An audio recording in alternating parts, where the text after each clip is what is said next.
1971 সালে ভারত আমাদের মুক্তিযুদ্ধের সহযোগিতা করেছিল। এই ইতিহাস আমাদের সবার জানা। মুদ্রার অপর পিঠের গল্পটা কি আমরা জানি? বন্ধুত্বের প্রতিদান কি এই ছিল?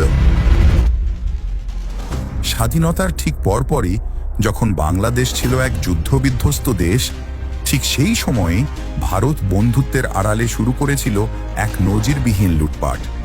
পাট কল, চিনি কল, টেক্সটাইল মিলের কোটি কোটি টাকার মেশিনারি যন্ত্রাংশ খুলে ট্রাকে করে চুরি করে সীমান্ত পার করে নিয়ে গিয়েছিল।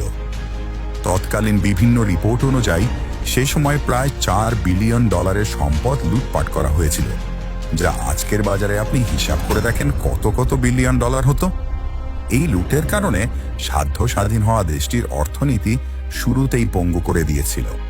এখন আপনার কাছে প্রশ্ন, কেন এই ইতিহাস আমাদের জানতে দেওয়া হয়নি? কাদের স্বার্থে এই সত্য ধামাচাপা দিয়ে রাখা হয়েছিল? সেই শাসকদের যারা নিজেদের ক্ষমতা টিকিয়ে রাখতে ভারতের কাছে নতজানু থেকেছে, ভারতের গোলামি করেছে।